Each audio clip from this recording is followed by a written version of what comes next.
gente. Então, boa noite. É um prazer a gente estar aqui de novo nessa reunião do Leus. Então, a ideia é que a gente diferiu no tempo aí as apresentações dos alunos. É um seminário que a gente fazia um dia só, a gente está colocando durante todo o semestre.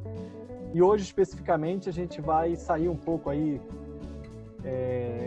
do que normalmente, enfim, do que grande parte dos nossos trabalhos muitas vezes circula em torno de favelas. Então, a ideia também da gente aumentar a densidade, a quantidade de trabalhos sobre, enfim, subúrbios, zona oeste, que outras reflexões, né, e que também claramente articulam também questões vinculadas a favelas ou outras dimensões. Então é bem bacana, eu acho que também é uma tentativa e a gente vai tentar se reunir ainda aí esse mês, tanto o Henrique, o Daniel e a Karen, para a gente começar a pensar também propostas, projetos, ideias que a gente possa também dar iniciativas nesse esforço aí de pensar a cidade do Rio de Janeiro em suas diversas dimensões, né?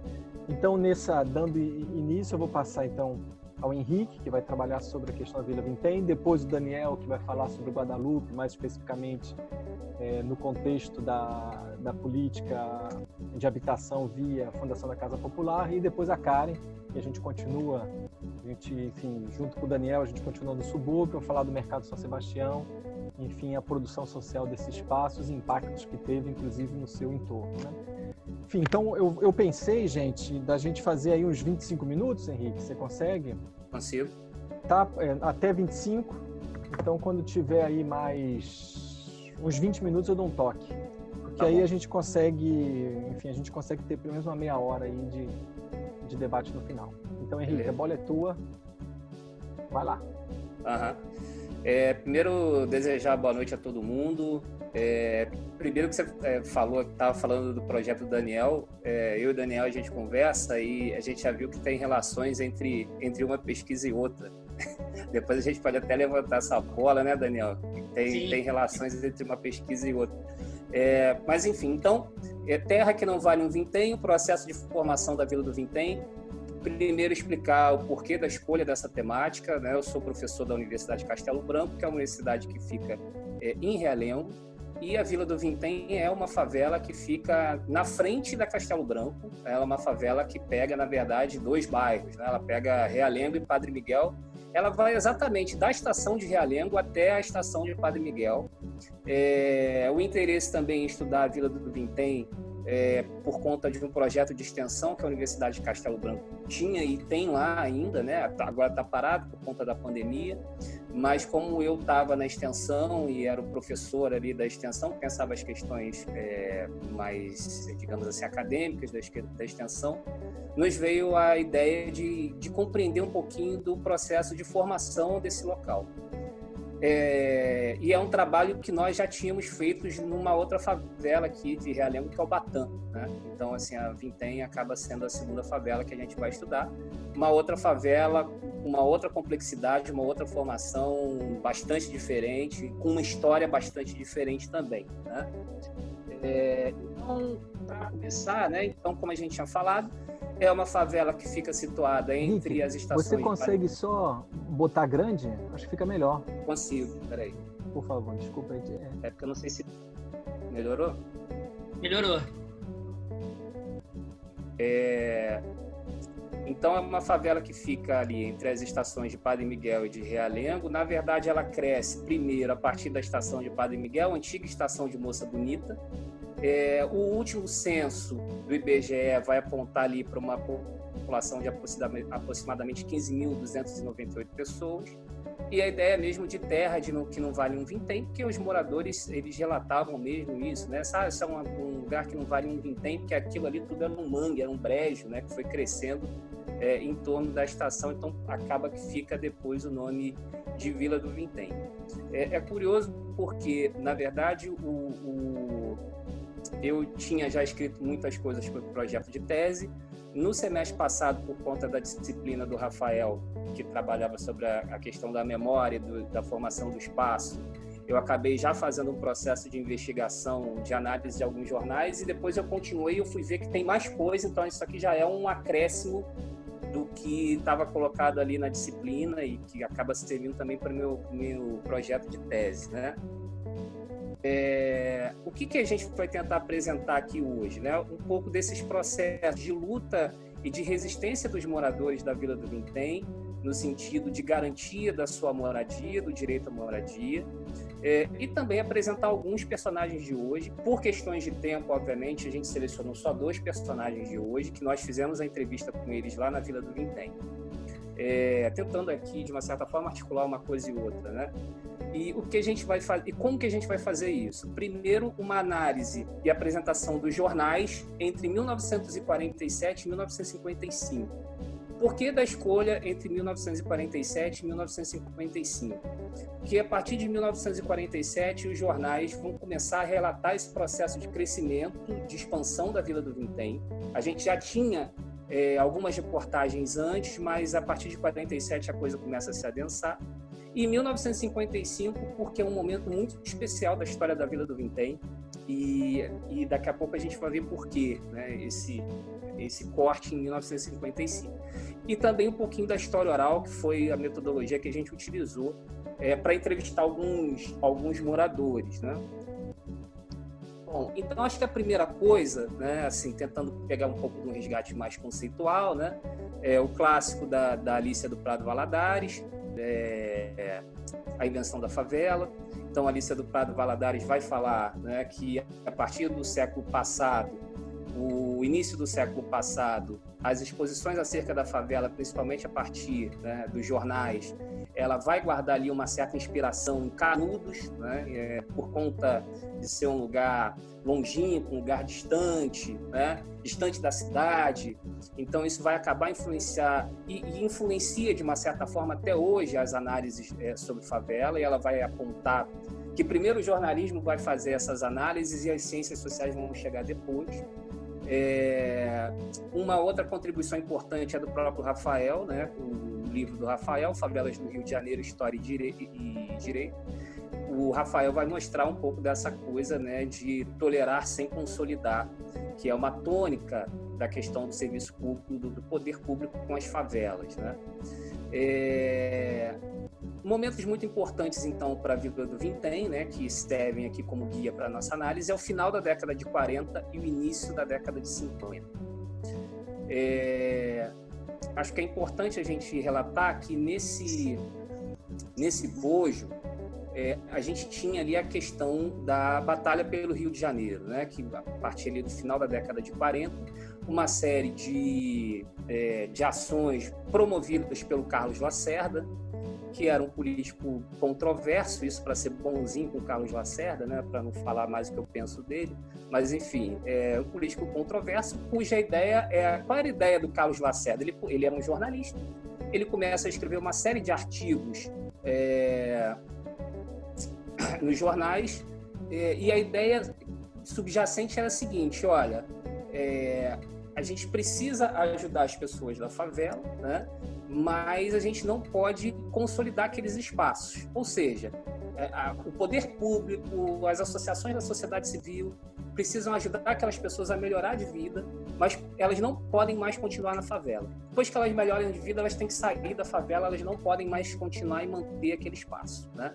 Isso foi um debate que aconteceu no Rio de Janeiro, ali no final da década de 40, muito motivado também por questões ideológicas. A gente sabe que primeiro tinha uma influência do PCB, né? Assim, havia um certo receio de que o PCB adentrasse as favelas com seus comitês e as pessoas se transformassem em comunistas, né? Mas é curioso que isso não era só uma coisa do PCB, né? Pesquisando, eu fui ver, por exemplo, que a UDN também tinha suas estratégias e que a própria UDN, por exemplo, vai inaugurar comitês na Vintém e no Batã. Isso os jornais mostram, né? Então, também tinha um pouco disso. Mas tinha essa coisa da batalha pelo Rio de Janeiro, que vai influenciar muito, inclusive nas questões relacionadas a Vintém, né?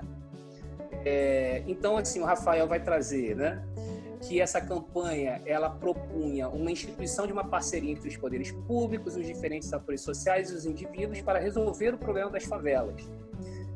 Só que aí também acho que é muito interessante, porque o Rafael traz o seguinte: bom, isso não contava com a participação dos principais interessados, ou seja, os favelados. Então, os favelados não sabiam se a batalha pelo Rio de Janeiro era contra eles ou a favor deles, né? Mas essa batalha não contava com eles de uma certa forma. Bom, e aí a gente, já mergulhando aqui direto na Vintém, a gente começa ali em 1947. Primeira reportagem, né, uma reportagem da Tribuna Popular, que vai mostrar, a Tribuna Popular é ali um órgão vinculado ao PCB, né? Então ela vai mostrar que a Vintém era a mais nova favela, a mais nova das favelas do Rio de Janeiro. Ela está nascendo uma série de trabalhadores que são escorraçados da cidade, né? Cujo salário insuficiente não lhe permite sequer uma cabeça de porco. E aí eles vão apontar que a priori o terreno seria da viúva Pinheiro Machado, né? E que não custava nada chegar lá, bastava armar 4 esteios de bambu, cobrir com folhas de zinco e estava construída a moradia. Essa é uma reportagem de 47.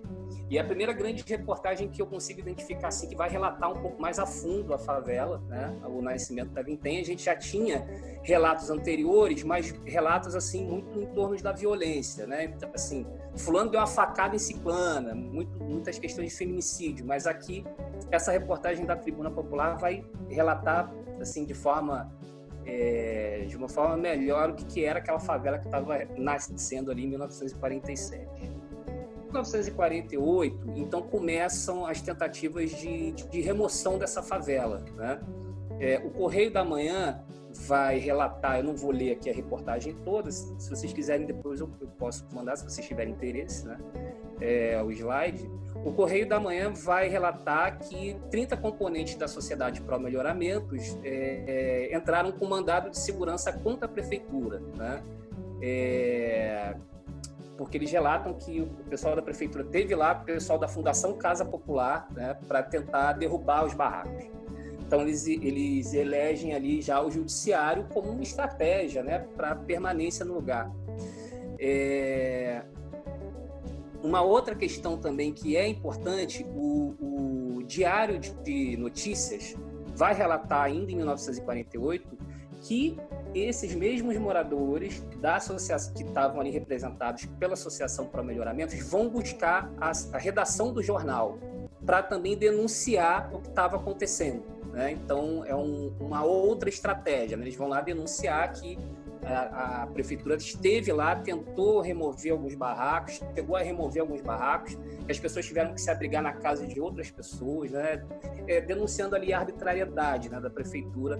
1948, o Diário de Notícias vai mostrar. Esse momento aqui eu estou, né, intitulando de tentativa de remoção e de resistência também dos moradores. Uma outra estratégia o Jornal do Comércio vai mostrar em 1948 que uma articulação com os parlamentares. Então, veja, já são 3 estratégias, né? Os moradores, eles fazem um abaixo-assinado e entregam para o Leite de Castro, que vai ler na tribuna, né, o abaixo-assinado dos moradores e denunciando também o que tinha sido acontecido, que 46 barracos chegaram a ser derrubados. Não dá para a gente reproduzir tudo aqui, tá, gente? Mas, assim, é muito interessante, assim, o debate entre o Leite de Castro e o Gama Filho. O Leite de Castro se colocando a favor dos favelados e o Gama Filho se colocando contra, né? E tem um momento, inclusive, que o Leite de Castro mostra, né? Ele fala, olha, se essa é a batalha pelo Rio de Janeiro, dessa batalha eu não quero participar, né? E aí é muito interessante, assim, a reprodução desse debate, porque ele vai ali mesmo para o âmbito das instituições do Estado, né? Bom, ainda nesse momento, e aí que eu acho que é muito decisivo, uma disputa judicial entre a Associação Pró Melhoramentos e a Fundação Casa Popular, que pleiteia o terreno, né? Pleiteia o terreno como sendo dela. E aí depois a gente pula para 1900, essa disputa judicial se arrasta até que a gente chega a 1955. 1955 é um momento muito importante porque é o momento que está acontecendo a CPI das favelas. Esse processo de remoção ele vai acontecer também, de tentativa de remoção, ele vai acontecer também em outros lugares, né? E há uma ordem de despejo. A Justiça dá ganho de causa para a Fundação Casa Popular. Os jornais vão retratar isso em maio de 1955. Então as pessoas seriam removidas daquele lugar. Quer dizer, a gente correríamos o risco hoje de não ter a Vintém, né? De não existir aquele espaço. E aí, o que acontece? analisando os jornais, eu vou chegar lá na acho que é a Luta Democrática, que era o jornal do Tenório Cavalcanti, né? E aí mostra que o Tenório Cavalcanti é um dos articuladores dessa negociação, né? A gente não sabe, depois eu vou abrir aqui para a gente conversar, né, em que medida realmente ele teve esse protagonismo, né, ou se o jornal puxa a brasa para a sardinha dele. Mas, enfim, é negociada uma trégua de 4 meses. Assim, olha, deem 4 meses, então, para que as pessoas se organizem e saiam. E aí a CPI das favelas vai trabalhando, até que em setembro de 1955, a CPI das favelas faz um relatório reconhecendo que a Vintém, parte dela tinha sido ocupada de forma ilegal, mas recomendando ao prefeito da época que o terreno fosse desapropriado. E aí, de fato, o terreno é desapropriado e as pessoas conseguem ali o direito a permanecer no lugar. Então, veja, entre maio de 55, que as pessoas estavam despejadas, e setembro de 55, acontece muita coisa. Isso, assim, exatamente o quê? É uma coisa que a gente precisa investigar mais, né? Até uma das perguntas que eu vou lançar no final. O Correio da Manhã vai trazer um pouco desse relatório, né? Então, assim, a Comissão Parlamentar de Inquérito, que investiga a legitimidade dos títulos, né, vai dizer, né, ela reconhece que parte da Vila do Vintém foi adquirida de forma irregular, né, mas que o deputado, que é o Cardoso de Menezes, que era o presidente, junto com o Filadélfio Azevedo, procurador-geral, presidente, recomendam ao prefeito Alim Pedro a desapropriação daquela área, com que, respeitando a decisão da Justiça, devolveu a tranquilidade aos favelados da Vila do Vintém, né? Então, assim, eles conseguem ali, a partir desse trabalho também da CPI, das articulações prováveis que aconteceram, permanecer nesse local. Aqui, gente, eu estou muito ruim de foto, tá? Eu sei que não vai dar para ver, mas eu vou tentar mostrar o seguinte. Aqui embaixo, no meio, ver aqui a setinha do mouse, não sei se dá para ver. Mas aqui embaixo no meio tem uma foto. O título dessa que está embaixo da foto é o Cristo Velado. É uma missa que foi rezada na Vila do Vintém tão logo houve a desapropriação, né? Tipo, um mês depois. Então, embaixo você tem o presidente da CPI e em cima o Dom Helder Câmara, que rezou a missa na Vintém, né? E aí eu trouxe isso porque assim, é muito simbólico, né? Que assim, o trabalho do Dom Helder Câmara todo mundo já conhece, né? Enfim, na Cruzada e tudo mais. E tinha inclusive uma outra perspectiva, o Rafael até cita isso no livro, mas é muito interessante, você tem o braço da igreja e o outro braço ali do Estado, né? Quase que um reconhecimento oficial daquele lugar, né? Então, assim, acho que é importante. Então, em 1955, esse ponto de corte.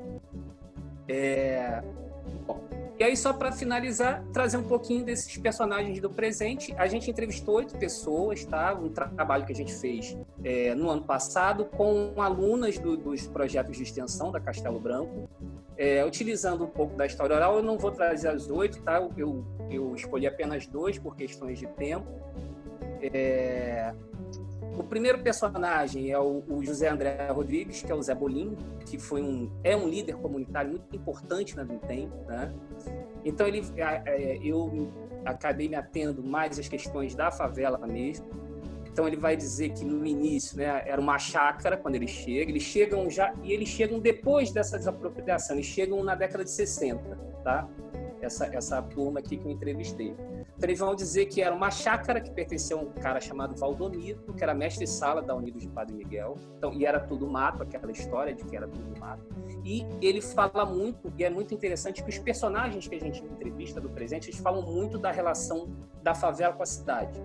Então, por exemplo, o Zé Bolinho, ele vai falar dos cinemas, né? E aí eu lembrei das aulas do semestre passado, que a gente está falando da memória, dos pontos de memória e tudo mais. Então, ele fala que, né, já levou muito corre da polícia perto do cinema, e que tinha um cinema que era em Padre Miguel, que o nome do cinema era Cinema Moça Bonita, que era um cinema de referência para os moradores ali da Vintém e das cercanias, né? Um outro personagem é o Rubem, O Rubem, então, ele cita que ele chegou na Vintém no dia 21 de abril de 60, e aí ele fala, foi no dia que inaugurou Brasília, eu pisei na Vintém nesse dia, né? Então ele diz que era tudo mato, tá? Mato e brejo, que as pessoas caçavam rã. O Rubem lembra da bica, né, que eles tinham que pegar água lá na Vintém, então ele cita isso. E ele cita essa figura do faveleiro, né? Então ele fala, alguém designou um lugar para a gente morar. Sempre tem um faveleiro, ele faz o barraco e depois vende. Essa figura era uma figura muito combatida, inclusive, né? E aí ele fala, geralmente a gente comprou de um homem, ele era um baiano que tinha o apelido de Zé Vigia. Ele foi fazendo barraco, fazendo, vendendo e depois vazou, né? Então, a partir da história do Rubem, a gente consegue também entender um pouco da história daquele lugar. Enfim, essa é uma pesquisa que está em desenvolvimento ainda, né? Ela parte, primeiro, do projeto de extensão, mas, sobretudo, tem a ver também com o meu projeto de tese. Então, eu já descobri novas coisas, está longe ainda do final, tem muita coisa para pesquisar, mas é o que a gente já pode trazer, tá? Então, assim, entender que a história da Vintém é construída a partir da ação de personagens do passado, do presente, né? Falando um pouco dos personagens de hoje, entender, né, como que a história oral ela tem essa relação importante com a questão da democracia. O Alessandro Portelli vai dizer isso a partir do momento que pessoas que têm muito a dizer, que não conseguem espaço para dizer, acabam, né, relatando ali as suas questões e a própria história de um lugar. A ideia de autoridade compartilhada, que foi também um conceito muito interessante, né, que a gente trabalhou em sala de aula. O Thompson também, que foi um outro autor que também ajudou muito a gente a pensar essa questão da história oral, pensar também a história vinculada ao tempo presente, né? Deixa eu tirar daqui que está me atrapalhando, está na frente do quadro. Então ela vai penetrar naquilo que seria inacessível, né? E ela pode corrigir desvios de onde já há registros, né? Assim, eu trouxe muita coisa dos periódicos, mas de repente, ouvindo os moradores, eles podem também dizer, olha, não sei se foi necessariamente dessa forma, né? Então acho que é um outro desafio que a gente tem, né? Para fechar, pensar, né, assim, essa relação entre os personagens do passado e do presente, né? Quem são os demais personagens que fazem parte da história da Vintém? A gente tem certeza que não descobriu nem 2% ainda. A história da Vintém é muito rica em termos de personagem, né? Quais foram os motivos? Aí foram surgindo perguntas, né? Os motivos que levaram à tentativa de remoção de uma favela da Zona Oeste, e naquela época, né? O próprio papel jogado pela CPI das favelas é algo que me instigou muito, porque assim, ela me parece ter sido decisiva para a manutenção daquele lugar. E quais foram as tramas políticas que se desenrolaram no interior dessa CPI, né? Que fizeram com que os moradores conseguissem ali o direito à moradia, né? Aí esse aqui é o nosso grupo de trabalho, né? Esse é o seu Zé Bolim, que deu entrevista para a gente. E esse é o Rubem, que falou do faveleiro, né? Então ele tem uma vendinha dele ali, e as meninas fizeram entrevista com ele. Bom, então, essa é a Dona Maria Eugênia, ela também estava nas entrevistas, mas eu não coloquei aqui, mas ela também colocou coisas bem interessantes, né? Esse é o Tony, que é da Rádio Comunitária, que numa outra oportunidade também a gente vai trazer um pouquinho da história dele, que é muito interessante, que ele já é um personagem atual, do presente, e muito atuante lá dentro, tá? Basicamente é isso aí, não sei como é que ficou o tempo, não sei se eu corri demais, mas basicamente é isso. Não, deu perfeito, tá com 22 minutos. Muito fechou. bom, eu nem falei nada, porque o que eu vi já estava a conclusão, muito bom. Bom, eu vou fazer o seguinte, em vez de comentar, eu vou passar para que todo mundo fale, porque aí não tem risco, todo mundo tem o seu tempo para falar e a gente deixa para as perguntas.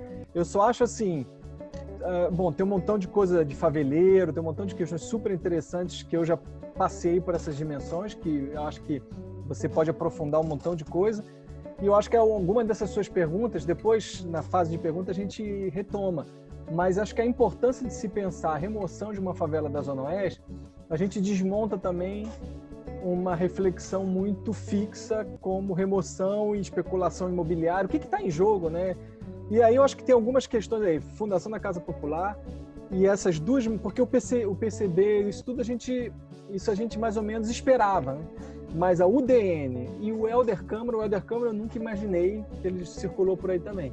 Então, acho que isso tudo era questões super interessantes, né, de debate. Vamos deixar para o debate para mais perguntas, mas aí eu já vi alguns pontos de conexão com o Daniel.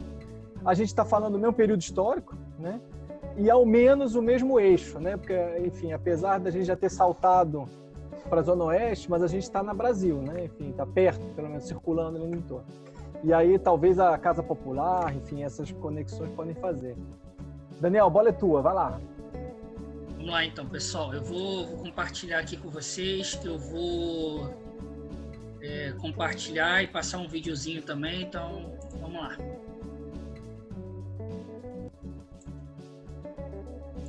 Apagar aqui as pesquisas.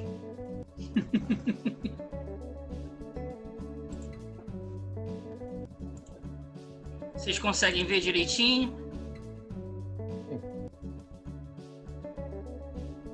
Só não tá grande, não sei se... Não, tô aqui, calma aí. Esse LibreOffice não é dos mais rápidos, então aguentem só um pouquinho. Mas assim, vamos lá, eu vou começar a falar um pouquinho, a gente vai ficar aqui esperando. Foi. Então, o tema hoje da fala é Guadalupe, um bairro de memórias e histórias cariocas. Por que eu botei esse item? Guadalupe é um bairro que ele não vai aparecer muito, né, em livros, em teses, né? Ele não é um bairro muito conhecido e que tem a sua história muito bem fundamentada. Guadalupe conta a sua história através dos contos e das memórias daqueles que moram aqui, que são os mais antigos. Então, quando eu penso em falar sobre Guadalupe, Guadalupe é o meu bairro, foi o bairro que eu nasci, que eu me criei, que eu vivo até hoje, milito por ele. Foi de tentar ouvir essas pessoas, né, e entender um pouquinho, né, do porquê desse bairro, do porquê dessa história, né? E que história é essa? É uma história que ela é fundamentalmente baseada em políticas de habitação.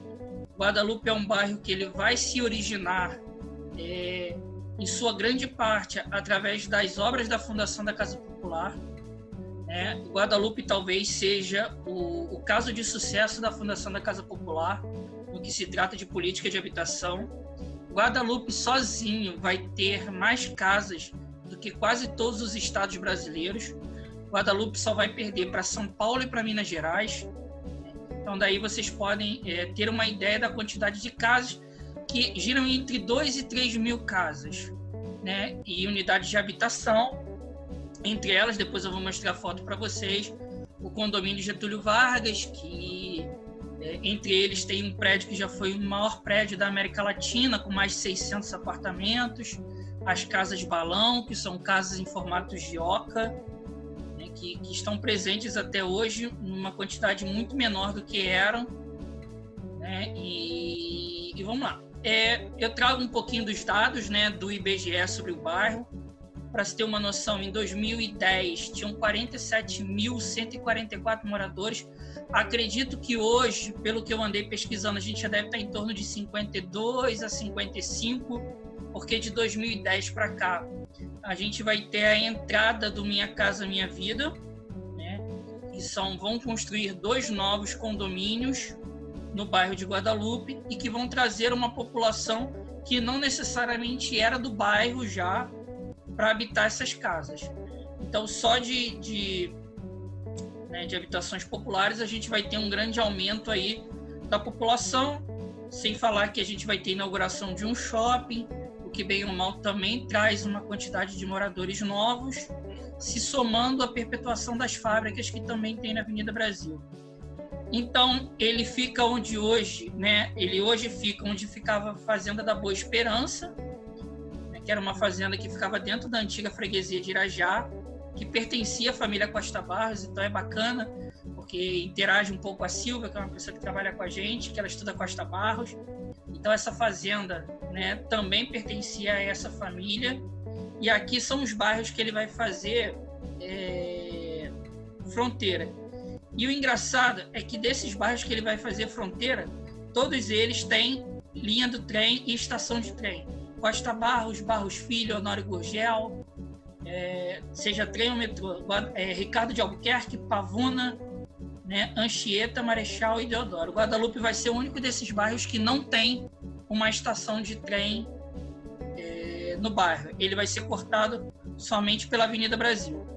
E aí é interessante a gente colocar também que Guadalupe ele é um bairro suburbano, né? Existem alguns autores que trabalham o subúrbio como algo afastado do centro, outros vão dizer que subúrbio são os bairros que acompanham a linha férrea, né, do ramal Deodoro, então saindo da Central do Brasil até Deodoro, esses bairros que vão ser cortados. Depois, outros autores vão dizer que subúrbios são os bairros que são cortados pela Avenida Brasil, o que pegaria do centro da cidade praticamente a Santa Cruz. E aí eu já trabalho com uma outra via, eu penso subúrbio, né, sendo uma região periférica, cortada por ramais importantes de transporte.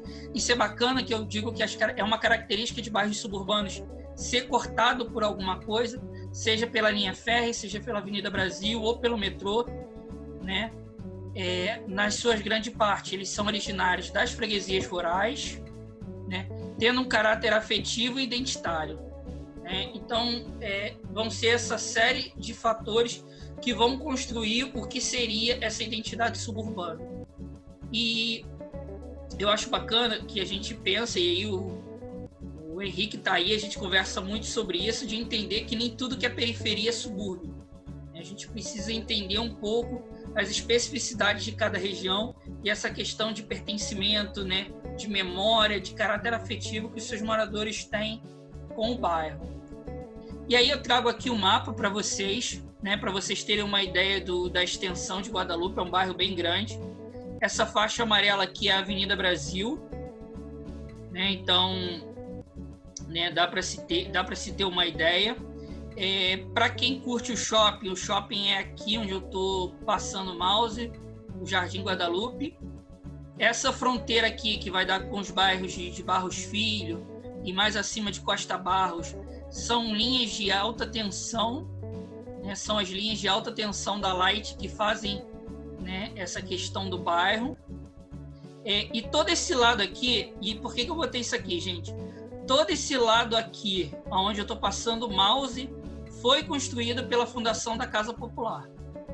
Então a gente vê que mais da metade do bairro, né, porque a gente vai ter, além disso, essa parte aqui, que é a parte onde eu moro e que vai ter o condomínio Getúlio Vargas aqui, mais ou menos, foram partes construídas pela Fundação da Casa Popular.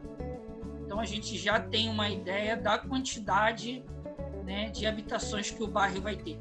E aí aqui vai ser a fronteira com Deodoro, aqui com o Ricardo, mais acima com a Pavuna, né, vão ser os bairros que cortam, né, Então, né, eu já coloquei, isso aí é só para exemplificar então o que eu tinha falado, a questão das especificidades das habitações da Fundação da Casa Popular. Uma coisa que é legal, que Rafael a gente começou a levantar e começou a pesquisar, é o caráter industrial que o bairro teve, né? Até hoje é um bairro que constam ainda muitas fábricas funcionando, apesar de uma coisa que eu tenho levantado nas conversas e nas pesquisas, essas fábricas não absorvem uma grande quantidade de moradores do bairro.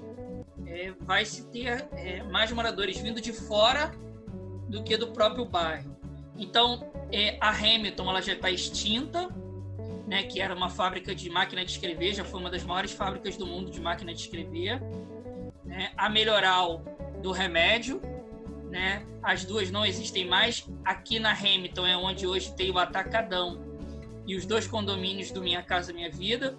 E a Melhoral é onde foi construído o Shopping Guadalupe hoje em dia. A Pimaco permanece, a Perdigão permanece, a Brasvit e a Eternite também, né, permanecem no bairro. E aí é importante que o bairro, depois dessa fundação da Casa Popular, ele vai ter novos empreendimentos de habitação, né? A gente vai ter alguns condomínios construídos pelo Banco Nacional de Habitação e, como eu falei mais recentemente, pelo Minha Casa Minha Vida. Então a gente vê que é um bairro que continua crescendo, apesar de não crescer em território, apesar de ter muitas brigas de aonde começa e aonde termina Guadalupe, mas ele é um bairro que continua recebendo políticas de habitação até os dias atuais. E aí eu vou passar um videozinho para vocês. Eu fiz um vídeo maior, né, para minha qualificação, aonde eu começo a conversar com os moradores antigos, né, a escutar deles, né, o que era Guadalupe e como eles enxergavam Guadalupe, né, desde a sua formação até os dias de hoje. Então eu vou passar esse videozinho para vocês, é um condensado, mas eu acho que é bacana, vocês vão gostar, tá bom? Depois vocês me dão um ok se o áudio estiver tudo bem. Precisa como Dona Jura, um apelido que Dona Luzinete, minha vizinha, botou em mim. E então aqui não tinha nada, não tinha nem onde comprar um pão. Vinha um homem vender um pão no cestinho. Bom dia, eu vim morar em Guadalupe com 6 anos de idade, 1960. Hoje eu tenho 66 anos. Saí muitas vezes de Guadalupe, mas sempre volto. E é onde me encontro agora. Eu me chamo Maria Luísa da Silva, moro em Guadalupe há 67 anos. Cheguei aqui com 2 anos, em 1953. Eu, meu pai, minha irmã e minha mãe. Meu pai comprou o terreno, construiu um barraquinho e aqui ficamos morando. Aqui era só mato e terreno baldio. 68 anos de idade, vim para Guadalupe aos 4 anos de idade, vindo de Cuiabá, Mato Grosso, aonde um tio meu soube das inscrições dos blocos de apartamento da Fundação da Casa Popular e comunicando ao meu pai, onde se inscreveu posteriormente, e daí a 1 ano nós mudamos, em dezembro de 1956. Na época, quando foram entregues os blocos de apartamento, fomos um dos primeiros locatários.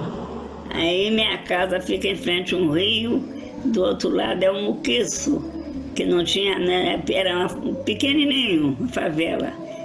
Como eu dou doce de corno Damião, eu arrumei muito amigo pequenininho, que hoje em dia é avô já, chama vovó.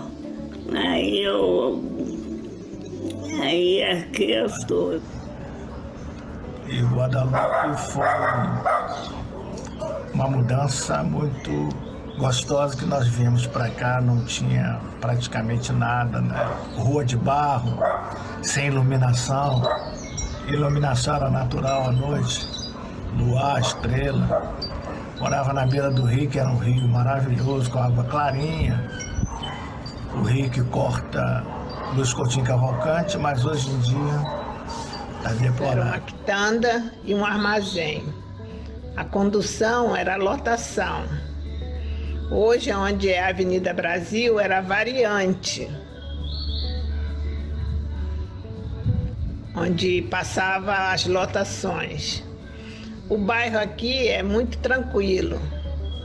Eu tive uma criação aqui boa, tranquila, com todas as comemorações de festas, Natal, São João. Éramos uma família, os vizinhos todos. A minha infância foi muito boa aqui.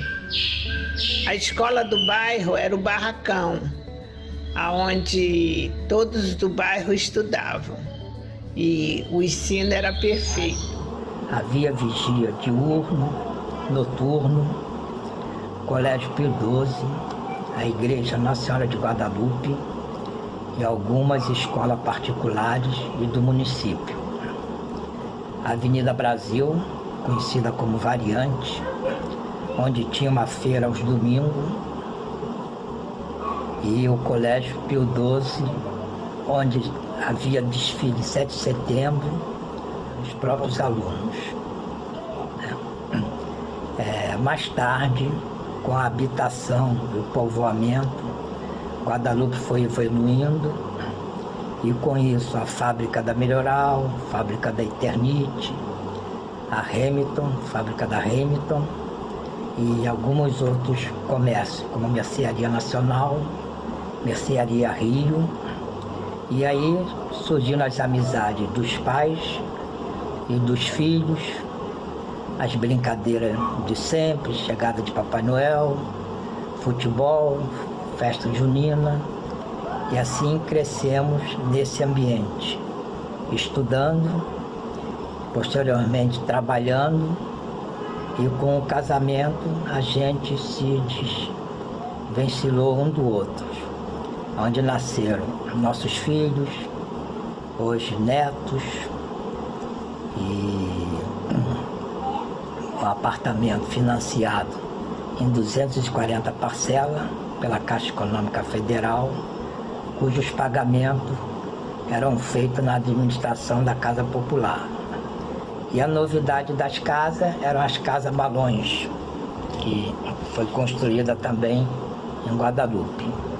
Do outro lado de Guadalupe, e os campos de futebol, com vários times da localidade, disputando torneios, campeonato.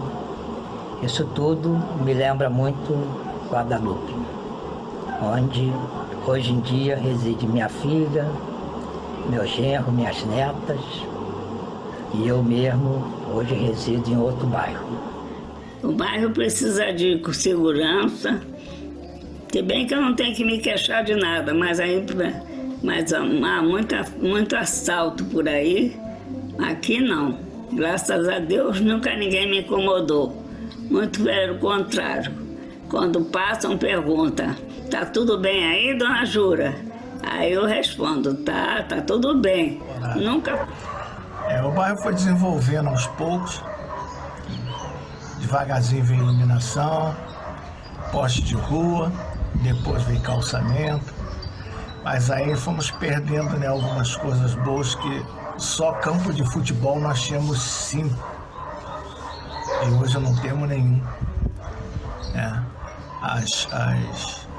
O crescimento veio aparecendo, veio o comércio, veio o asfalto. O que a gente sente saudade é das amizades, né, dos meninos, das meninas, dos nossos pais e de vários acontecimentos no decorrer do tempo. Muitas visitas, muitas solenidades, eleições, né, que surgiram depois das escolas que existiam, e até a presença de vereadores, governadores, deputados. Nesse bairro eu me casei e tive meus filhos, e agora estou tendo meus netos na mesma rua, há 67 anos. É isso aí.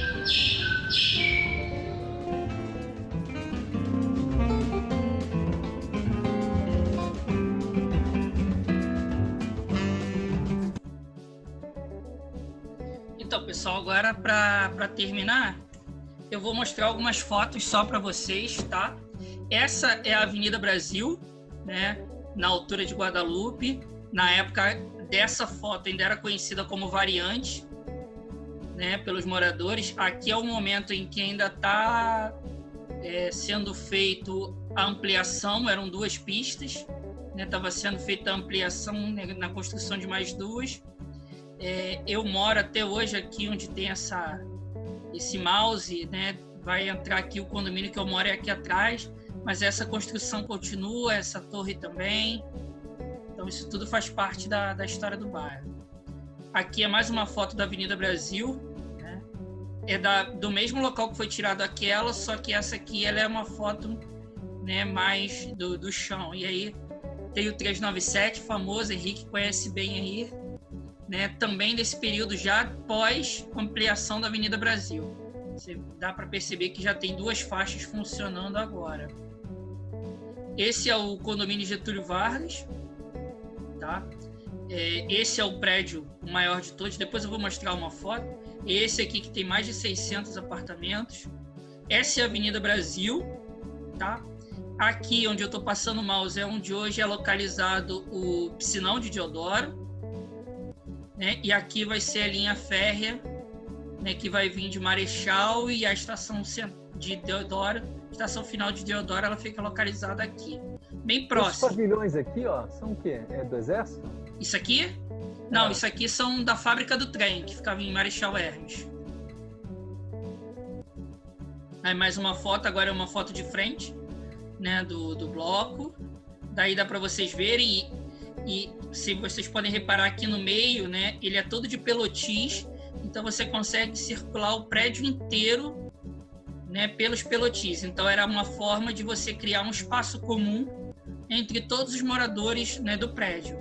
Tinha isso também aqui embaixo. Embaixo ele era todo de pelotis, mas depois as pessoas foram construindo casas, garagens, mercearias e vários outros comércios. Então já dá para ver que aqui embaixo atualmente é todo fechado. Esse aqui é uma outra forma de habitação, né, que são os apartamentos de 3 andares. Essa aqui é uma foto da Avenida Brasil, aqui à esquerda, né, não vai aparecer, mas aqui é a chamada Rua Zero, hoje ela é uma rua fechada, né, e aqui é a Rua 1. Eu fui criado num apartamento desse daqui. Então dá para se ter uma noção de como eram as outras coisas. E essa é a Casa Balão, né? Lógico, esses puxadinhos aqui nada existiam à época, né? Só a Casa Balão em si, e ela era localizada numa rua inteira, tinham mais de 80 unidades, mas conforme o tempo foi passando, infelizmente, né, algumas pessoas foram demolindo, construindo novas casas, e as que estão inteiras ainda, elas têm esses apêndices, né? Que era uma casa muito quente, né? Então, assim, vai ter o telhado, vai ter o puxadinho atrás. Essa é ela por dentro. É uma coisa que era uma queixa muito grande dos moradores por causa da dificuldade de você colocar móveis, né? Devido a ele ser todo, né, desse formato oval. Então daqui dá para se ter uma ideia que a sala, aqui atrás é a cozinha com uma meia parede, e aqui dentro da cozinha você entra para o banheiro, né, pequeno, a geladeira fica na sala, né, e aqui na parte de trás tem as portas dos quartos. Aqui é o condomínio, né, que eu falei para vocês, então dá para a gente ter uma ideia do tamanho do prédio. Isso aqui tudo é um único prédio, né, com o que a gente chama de varandão, que são esse vão que vai até o final. Esse é o outro bloco grande também, não tão quanto, mas ele é bem grande. Ele pega toda essa parte aqui. Aquele seu Azimar, que é meu sogro, ele foi o segundo morador desse prédio aqui e um dos 10 primeiros do condomínio inteiro. E esse aqui é onde fica hoje o campo do Jorginho, né? Jorginho, jogador de futebol da seleção brasileira, que foi cria de Guadalupe, morou aqui no Getúlio Vargas e depois construiu num lugar que era um dos campos de futebol a sua escolinha, a sua instituição. Então é isso, pessoal. Está aberto aí para perguntas. Fiquei no tempo? Ficou. 24. Então tá bom. Muito bem, muito bem. Enfim, então a gente depois conecta. Eu acho que o mundo industrial, a gente pensar essas dinâmicas todas, eu acho que vai ser interessante também, e repensar também como que atualmente não necessariamente as pessoas moram, então também essa ideia, trabalho, enfim, para a gente requestionar também essa ideia de bairro dormitório, enfim, é muito mais complexo, né? Então, como tem muita gente que sai de Guadalupe para trabalhar, mas tem muita gente que vai para Guadalupe para trabalhar, enfim, então essas dinâmicas todas para pensar. Então, vou passar para Karen, aí depois a gente volta aí para as questões, aí a gente fecha. E aí dá para cada um fala com tranquilidade. E aí a gente formula as perguntas todas aí. Vai lá, Karen. Posso compartilhar aqui? Tá autorizado para mim? Eu te autorizo. Toda autorização. Mas você tem vídeo ou não? Não. Tá, porque aí você tinha que clicar lá pra botar o som. Então vai lá. Peraí, só um minuto. Ai, o que eu fiz? Tá aparecendo? Tá aparecendo. Aí, perfeito. Então, a minha pesquisa é sobre o surgimento do mercado São Sebastião, né? A construção dele e como que ele se desenvolveu ao longo das últimas décadas. Tá com o barulho do meu ventilador? Chiado? Não, tá com barulho de televisão, não sei se é aí. Mas bom, paciência. É na sala. Deixa, não tem. Desculpa, vai lá. Tá, então eu vou passar. Ai, passei demais. Então, a Cruzada São Sebastião, ela foi uma iniciativa da Igreja Católica que foi organizada pelo Dom Helder Câmara e tinha como lema urbanizar, cristianizar e humanizar as favelas do Rio de Janeiro. Ela tinha um viés bem assistencialista, bem caritativo e bem pegada na doutrina católica mesmo, né?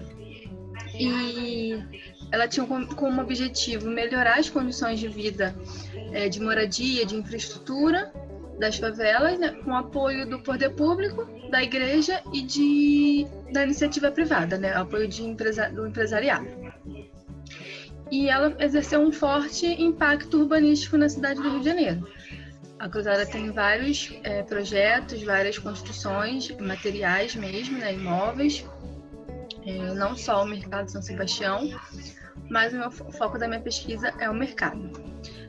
O mercado dele começou a ser pensado em 1957 como um centro de abastecimento que fosse suprir os problemas de abastecimento que vinham ocorrendo naquela década no Rio de Janeiro, porque tinha um mercado municipal que era no centro da cidade, na Rua Acre, que tinha sido removido.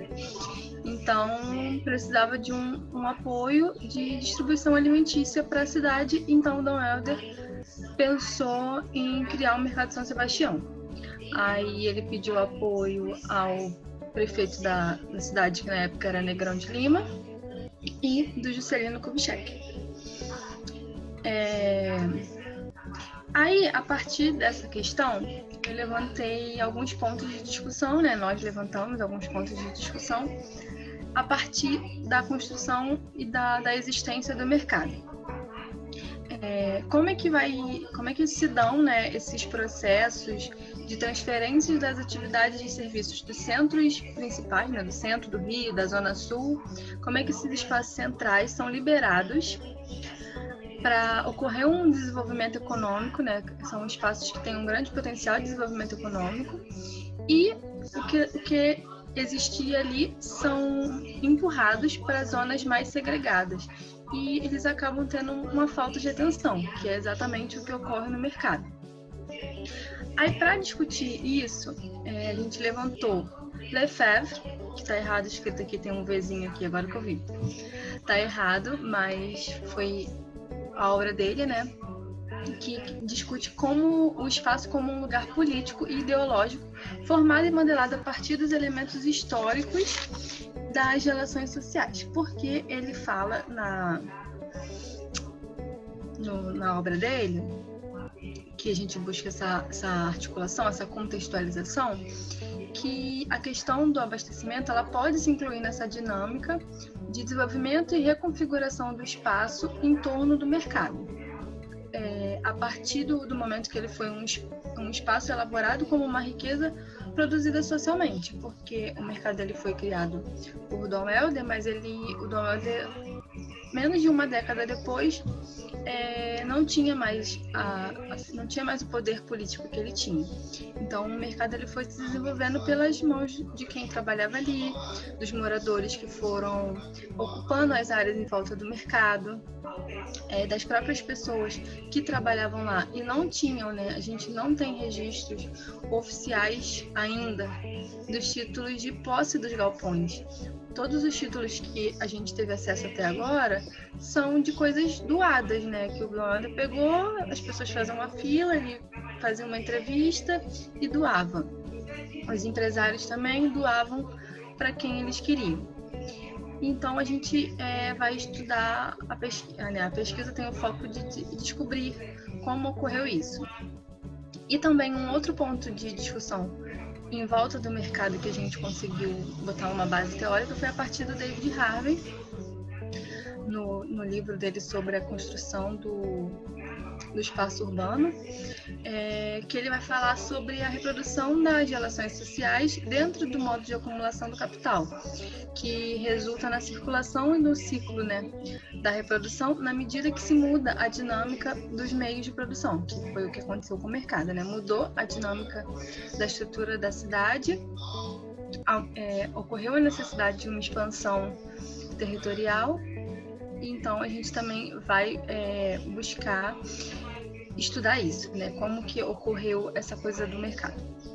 Porque na medida que aumentou essa expansão territorial, e consequentemente do espaço urbano, o modo de produção e o modo que as relações se deram foram dialeticamente sincronizados, né? Uma coisa depende da outra. Porque à medida que se forma uma, se reforma a outra de acordo com o espaço e o tempo, né? A historicidade.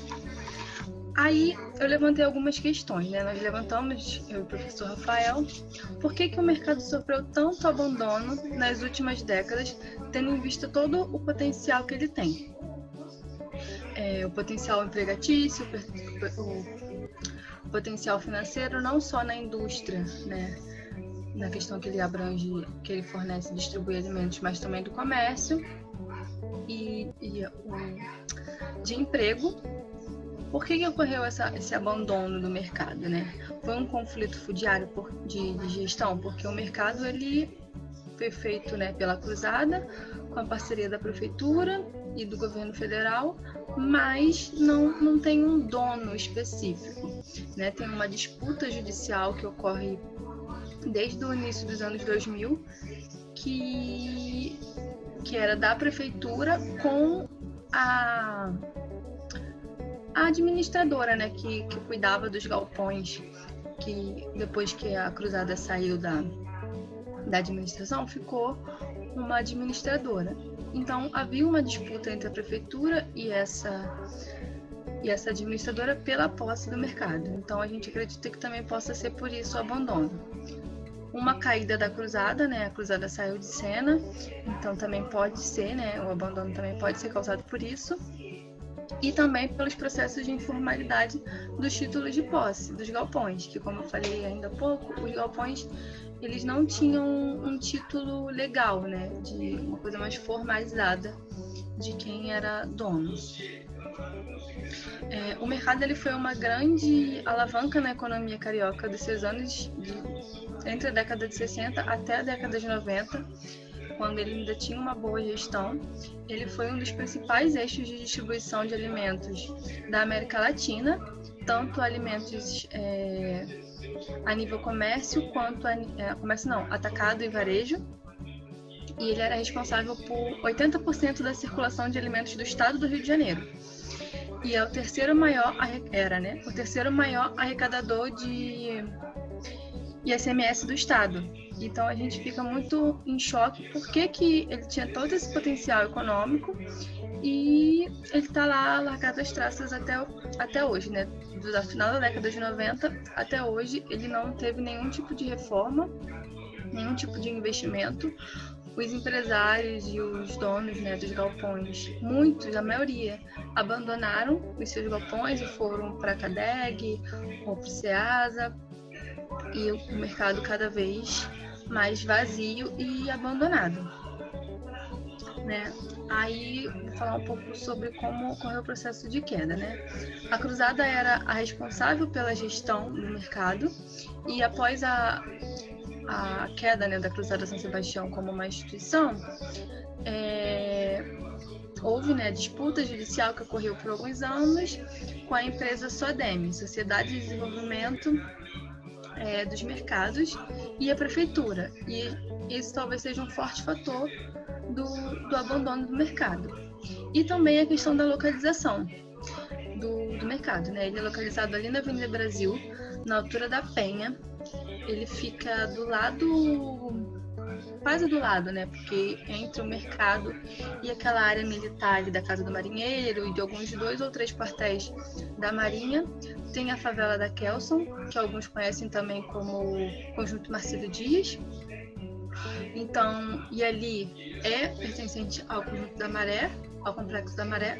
Então, também pode ser uma possibilidade de uma das hipóteses, né, de por que o mercado está tão abandonado pelo poder público. Aí aqui eu vou mostrar para vocês algumas fotos.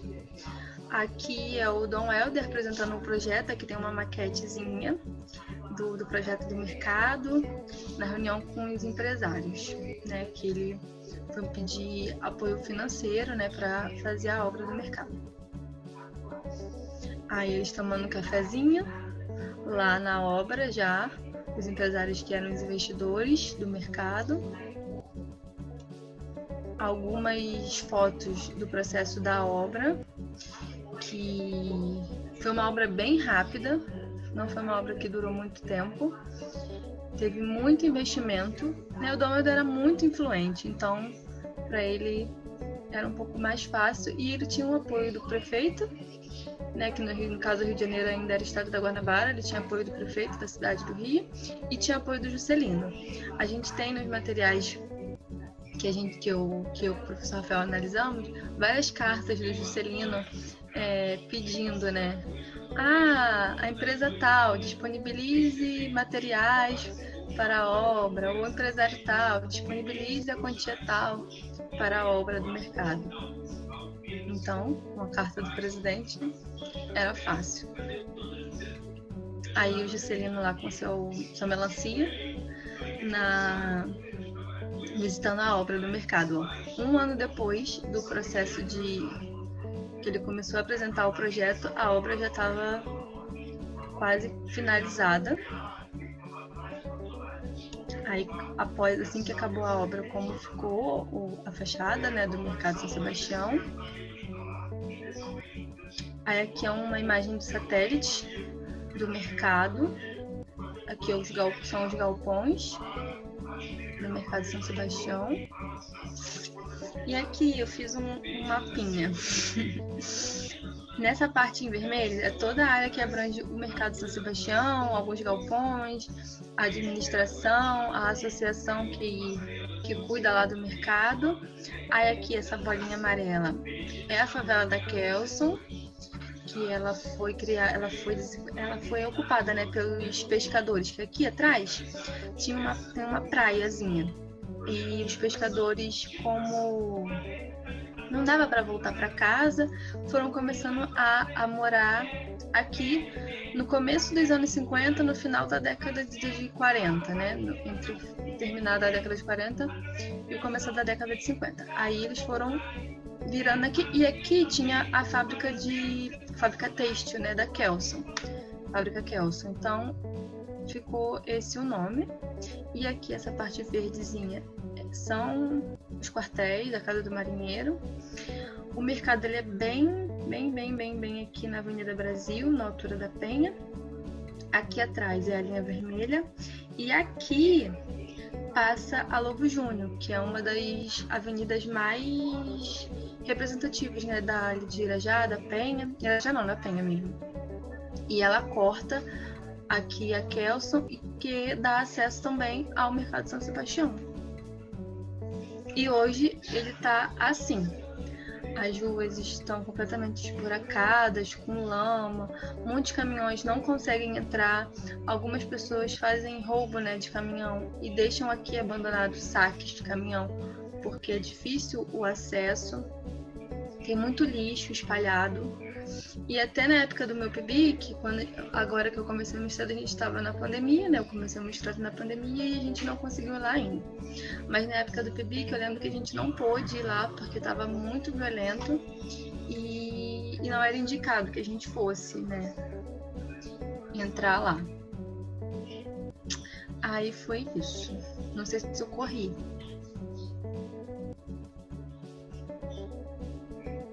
Tá ótimo.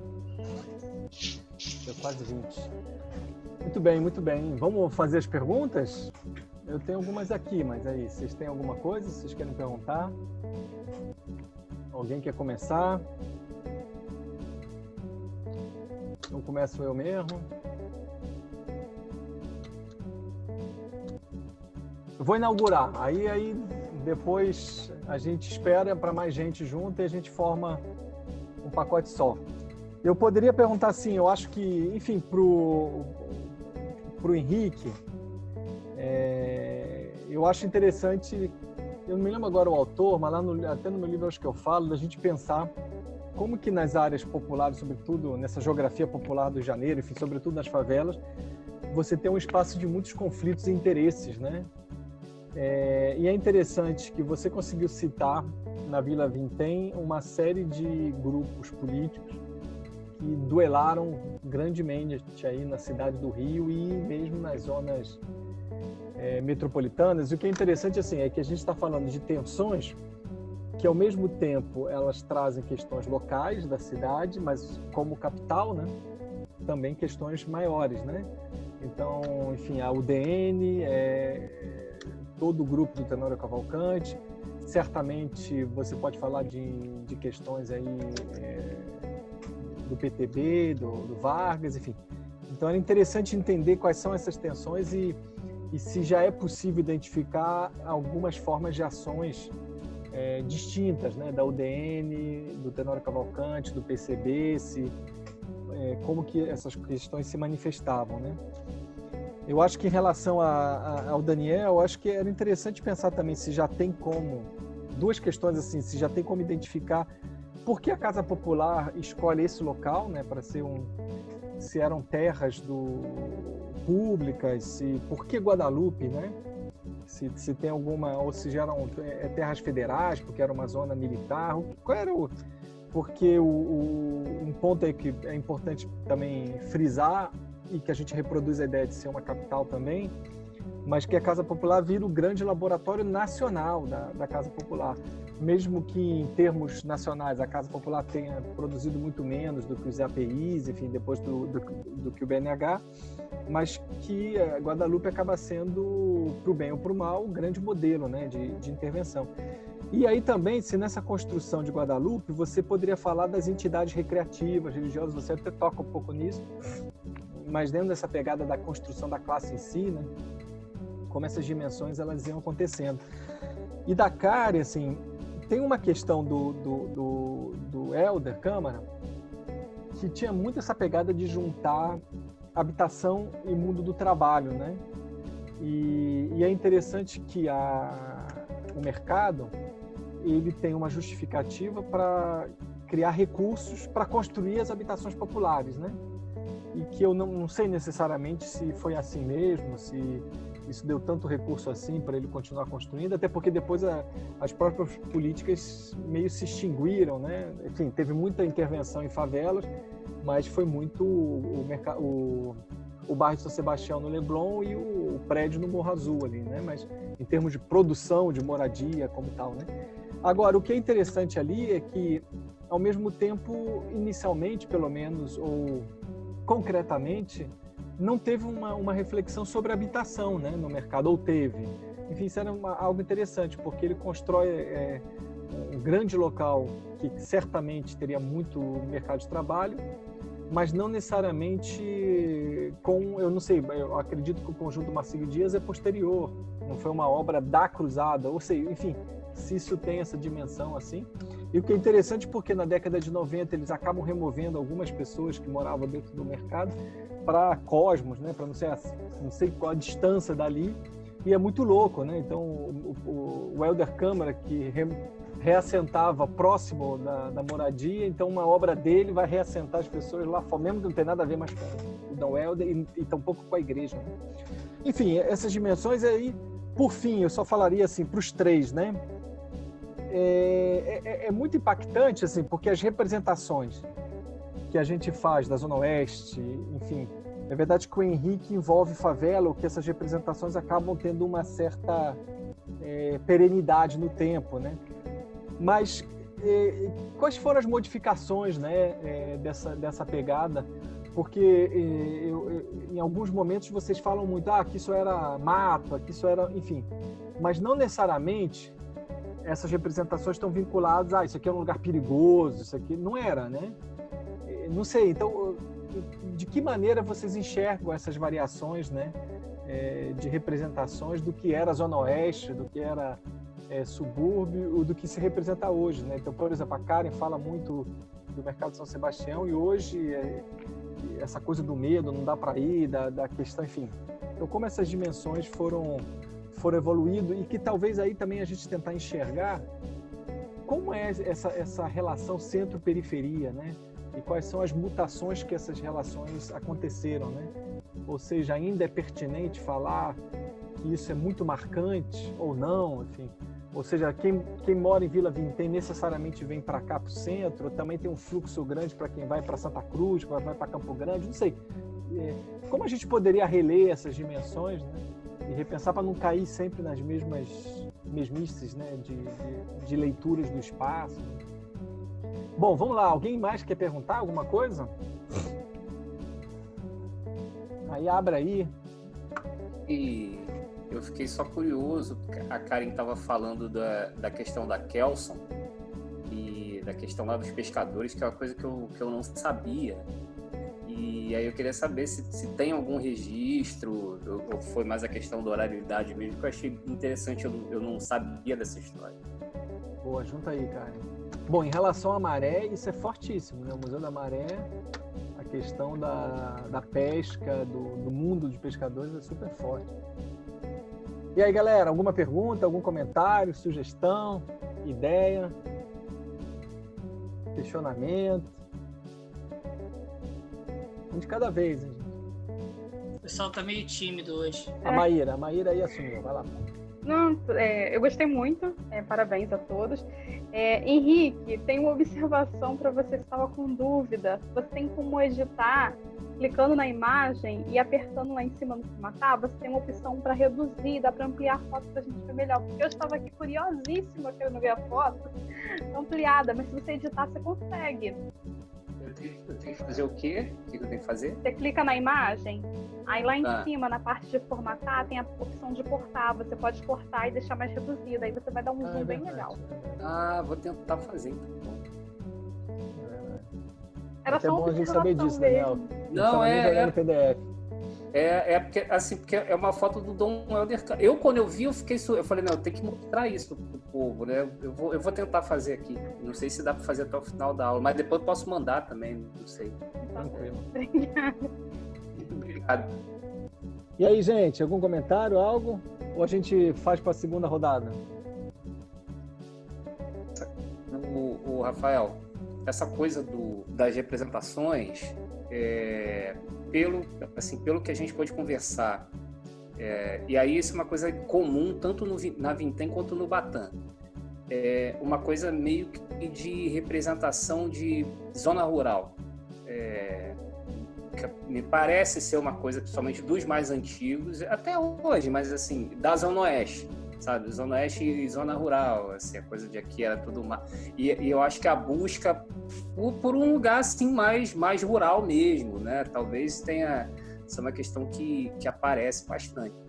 E assim, uma outra questão que me chamou muita atenção, eu não coloquei aqui na apresentação, é que a gente fica com essa coisa justamente, né? Mas assim, a UDN, direita e não sei o que lá, mas eu acho que é interessante. Eu vi em algumas reportagens como que a UDN também tomou a frente na defesa dos favelados ali da Vintém. Isso é muito curioso, porque também rompe com essa dicotomia, assim, isso é uma coisa interessante de trazer deputado da UDN na bancada defendendo a permanência dos favelados, né? Então isso mexe muito com a cabeça, com a análise que a gente tem que fazer, mas achei interessante trazer a partir do que você estava aí pontuando, né? E essa ideia também do interesse imobiliário era outro, né? Ali talvez não fosse o caso, eu não sei qual é o...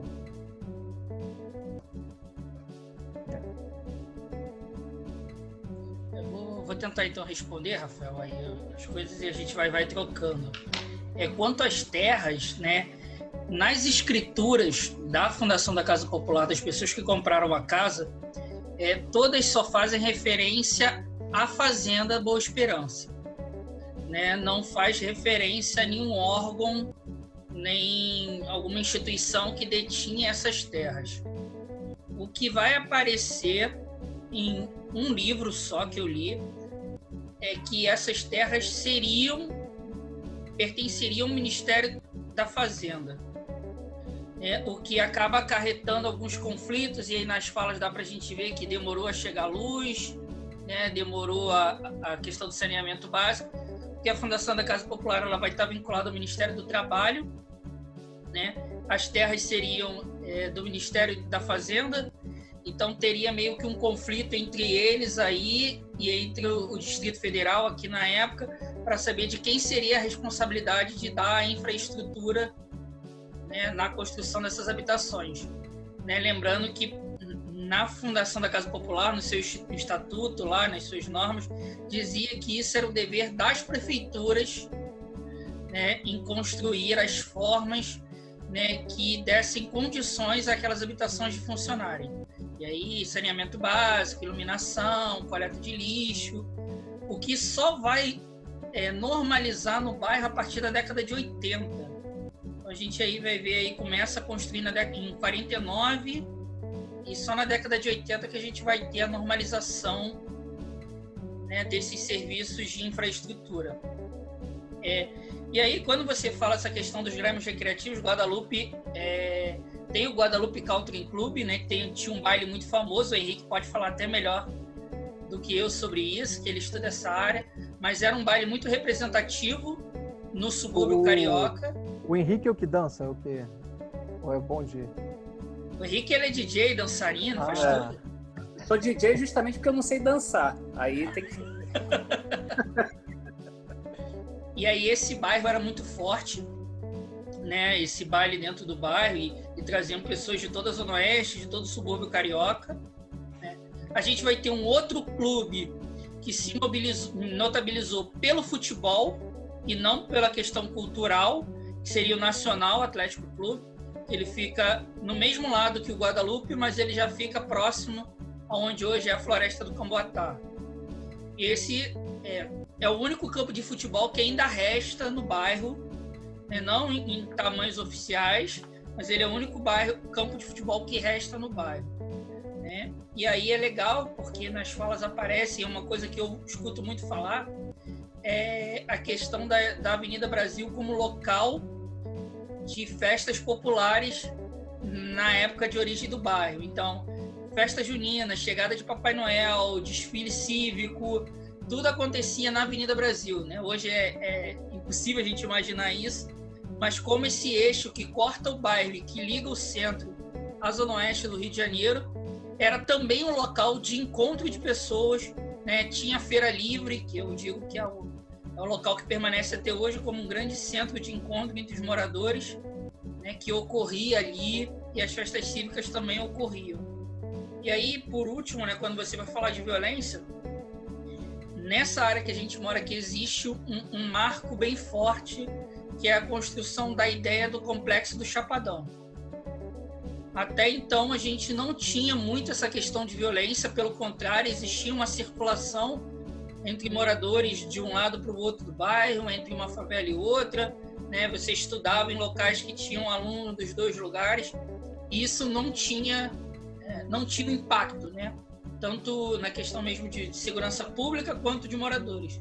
A partir da construção da ideia de Complexo do Chapadão, onde, por exemplo, a favela do Gogó da Ema, que é uma favela que fica em Guadalupe, passa a encorpar esse complexo, né? A gente vai ter uma onda de violência muito grande, com roubo de carga, com outras coisas, né? Porque aí o roubo de carga ele acontece na Avenida Brasil, e aí o ponto para chegar ao Complexo do Chapadão é por Guadalupe.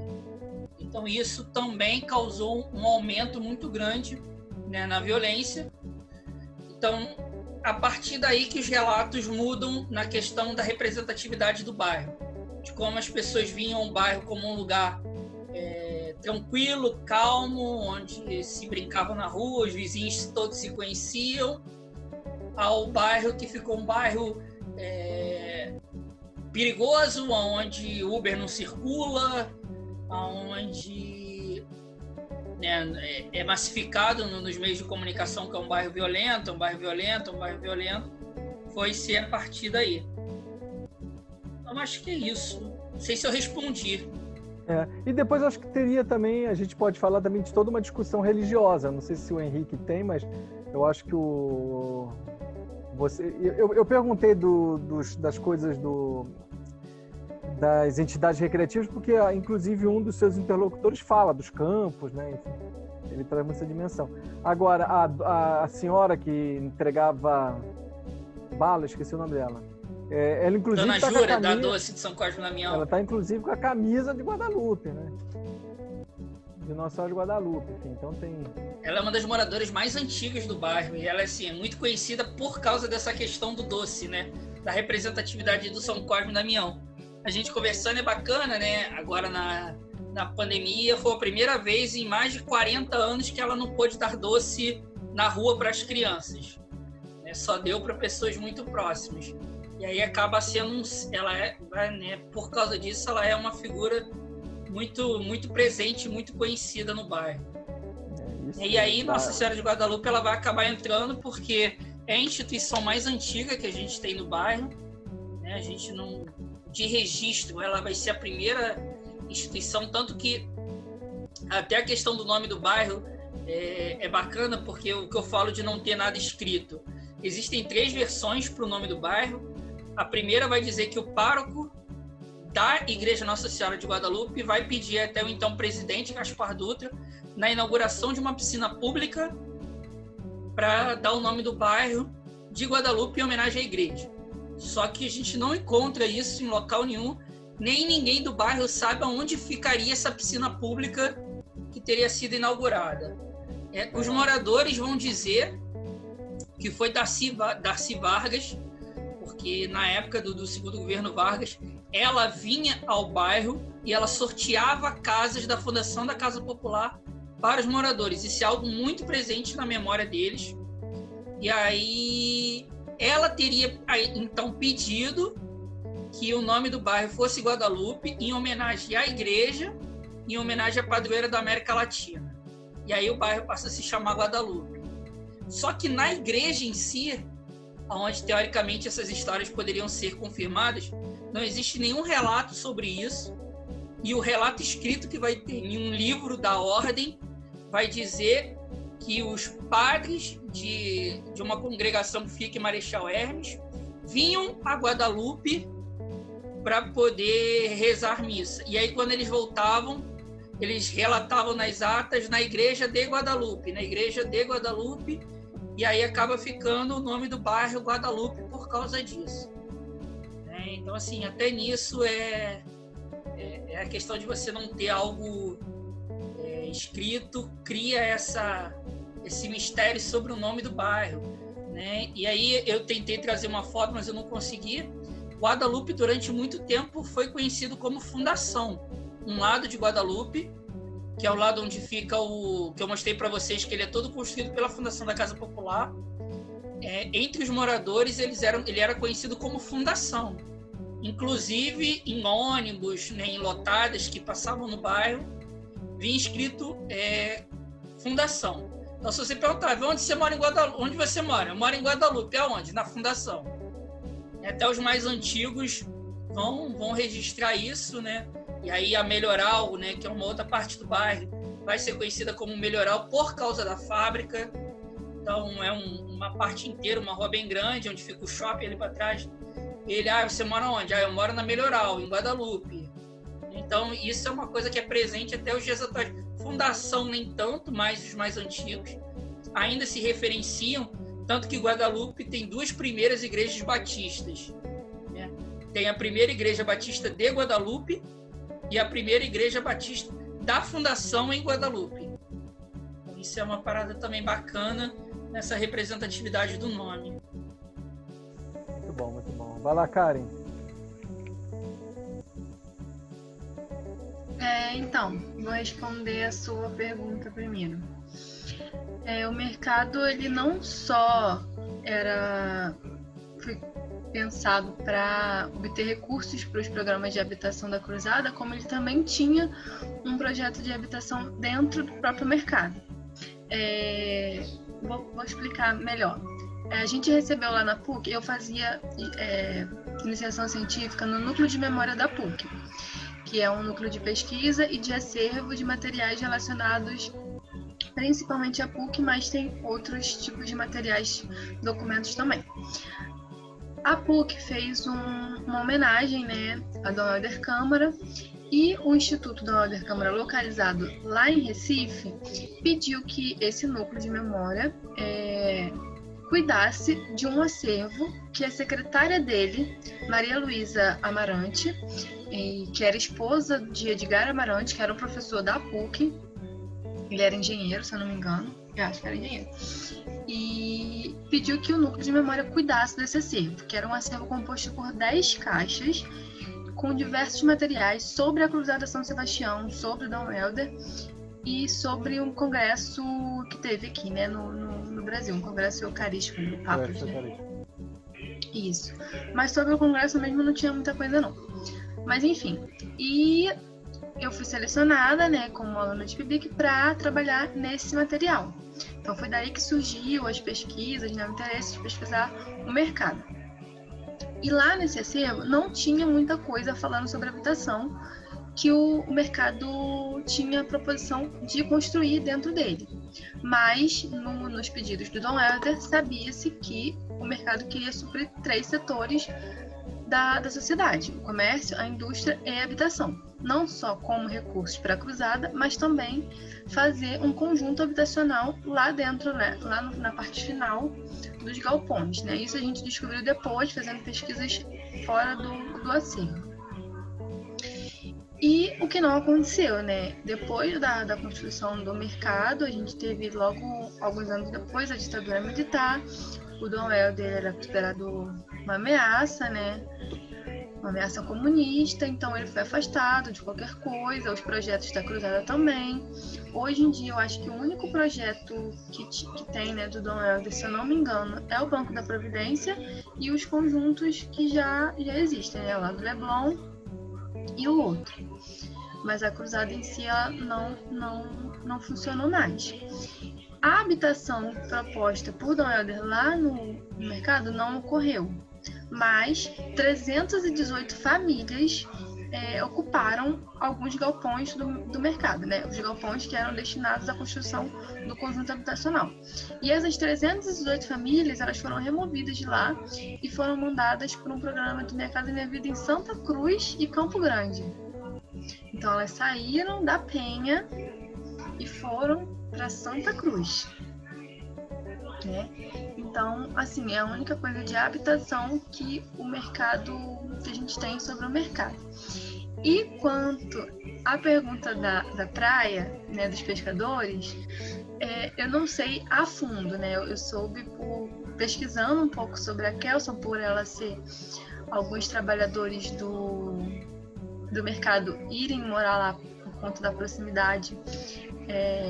Eu pesquisei superficialmente, então eu vi que ele tem uma praia, né, a Praia da Moreninha, e ela começou a ser habitada pelos pescadores que trabalhavam ali, pelas famílias dos pescadores. Se eu não me engano, eu vou até conferir aqui, mas eu acho que foi em 1948, né, os pescadores começaram a morar ali. E depois os trabalhadores do mercado e da fábrica Kelson. Então, isso que eu sei. E ela foi incorporada à Maré em 1994 ou 1996, acho que foi em 1994.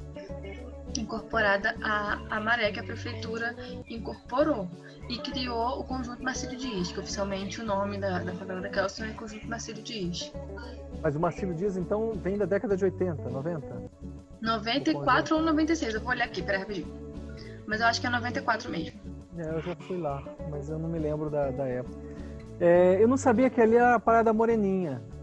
Eu vou perguntar, porque eu tenho quase certeza que meu tio sempre conta que ele sempre fala de uma praia moreninha que conheceu a minha tia. E eu queria entender, mas eu vou perguntar, porque ele falava alguma coisa da Ilha do Governador, mas na verdade é na frente da ilha, quase na ilha. É na frente da ilha, porque ali na frente tem o Galeão, né? Ali o terreno do Galeão. Eu vou É perguntar agora. 1994, segundo Vozes da Favela. A Voz da Favela é 1994. E não tem muita foto, tem pouquíssima foto. A foto E tem uma geografia muito mudada também, porque aquilo foi tudo aterro também, né? Ele aterrou muito aquela área. Legal. Isso. Gente, e aí, algum comentário, alguma pergunta? Alguém quer falar alguma coisa?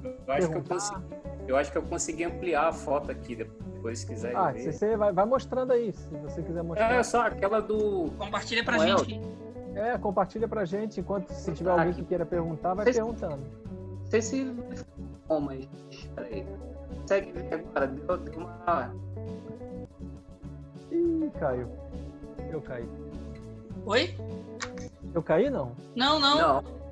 Bem. É porque o Henrique compartilhou a foto pra gente ver. Ah, tá. Saiu aqui a minha parada, engraçado. Ah, tá aí, ó.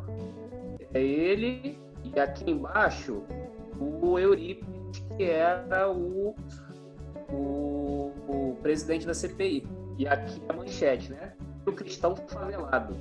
Foi assistido por numerosos favelados da Vila do Vintém, no Realengo, a missa em ação de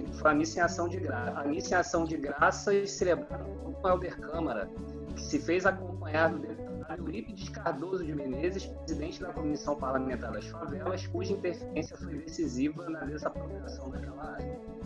Então, tá o Eurípides aqui. O Dom Helder. Uma fonte, Henrique, que poderia ser legal para você, são os debates legislativos, né? Só que os debates legislativos, assim, eu trabalhei muito com debate legislativo, só que você não acha na internet, né? Eu acho até que tem alguma coisa nos Estados Unidos, enfim, que eles tinham isso, eles tinham algum sistema de já ter escaneado isso. Mas eu trabalho normalmente na biblioteca da Alerj. Isso. Mas só que a galera lá já me conhece, assim, então eu dou um palato. Por que eu estou falando isso? Porque os livros estão feito miséria.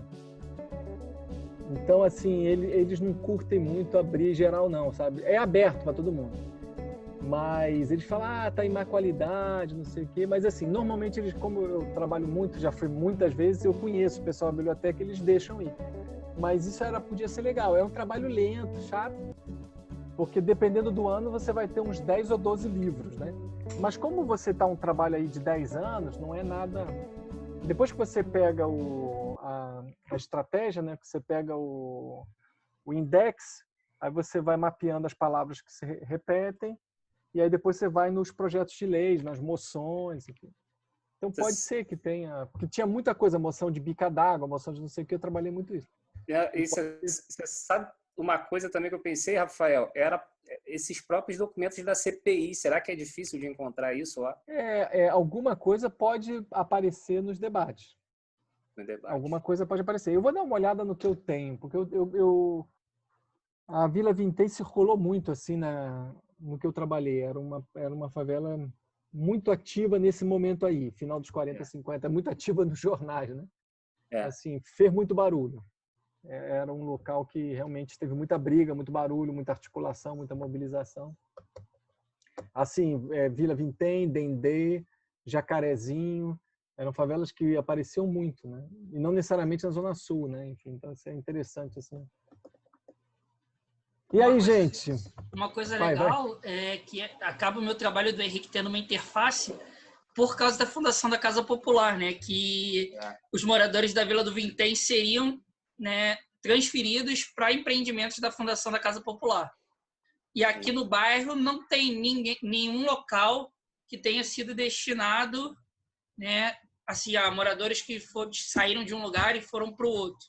Não, todas as casas foram comercializadas. Então, entender, né, Henrique, até a gente já conversou sobre isso algumas vezes, para ver se eles viriam realmente para Guadalupe ou se seriam para algum outro território, né, que teve habitação da Casa Popular, que são poucos os bairros que vão ter.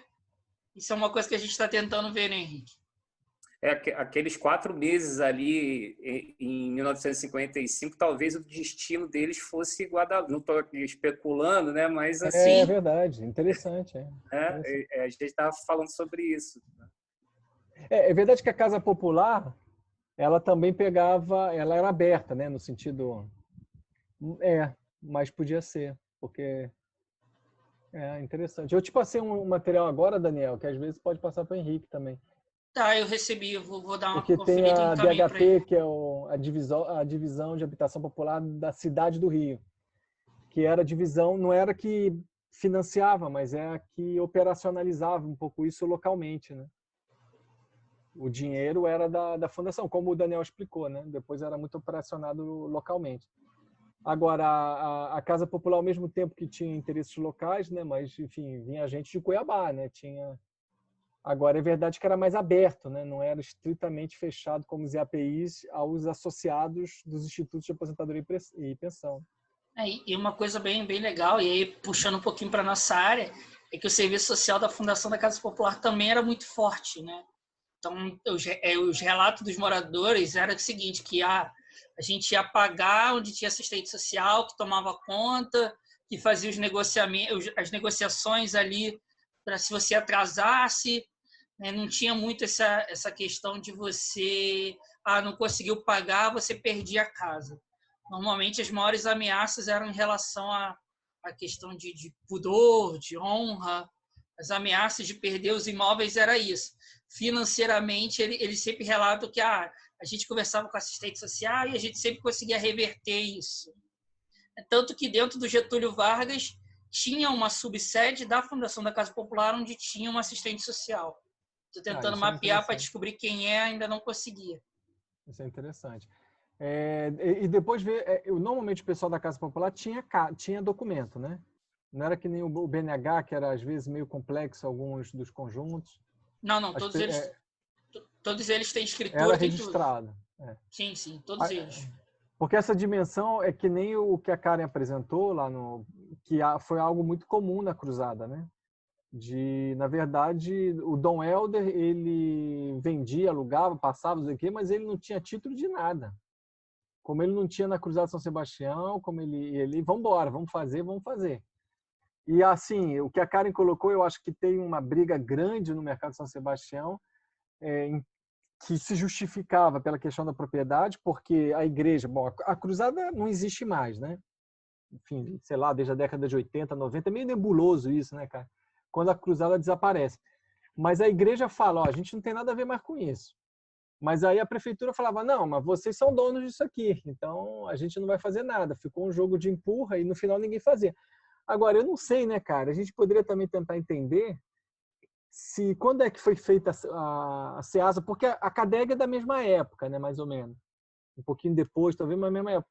Mas o SEASA alguns anos depois, não é?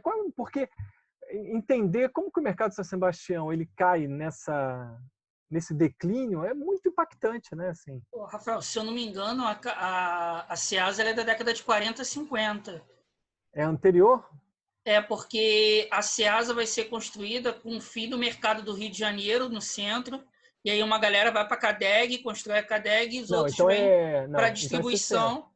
Então é 60. Distribuição é depois do mercado de São Sebastião. A CADEG, ela já é na década de 60, até por isso se chama Guanabara. A informação que eu vi era a SEASA na década de 70. Eu também acho que a SEASA era 70. E a CADEG, porque o Dom Helder Câmara, ele oferece aos comerciantes da Praça 15 de irem para o mercado de São Sebastião, mas eles não aceitam. E aí eles criam a CADEG, porque a abertura da perimetral. A abertura da perimetral destrói o mercado da Praça 15, e aí eles constroem em Benfica lá a CADEG. E aí o que o Dom Helder Câmara vai fazer vai ser com os grandes atacadistas da Rua do Acre, enfim, dessas outras áreas ali do centro. Que aí ele vai propor de levar para lá, né? Então são dois grupos assim, mas eu achei também que a SEASA era 70. E não sei, enfim, para que a gente tem... No final a gente tem 3 grandes mercados. A CADEG não é tão grande assim, né? Quando comprado a SEASA e ao mercado de São Sebastião. Porque o mercado de São Sebastião, vocês viram, é um bairro, né? O tamanho daquele negócio é impactante, assim, né? E outra coisa, em termos de distribuição, né? Se realmente um lugar atacadista, né? Para o comerciante ir lá comprar, voltar, chegar, é muito bem localizado, né? Se você for pensar. A boca ali da Washington Luiz, né? Puxando sardinha pro meu lado aqui, eu acho ele o mais localizado, tem a melhor localização dos três, eu acho que é ele. E mesmo quem vem lá de Petrópolis, os produtos que chegam, não sei o quê, Rio de São Paulo, enfim, ele está super...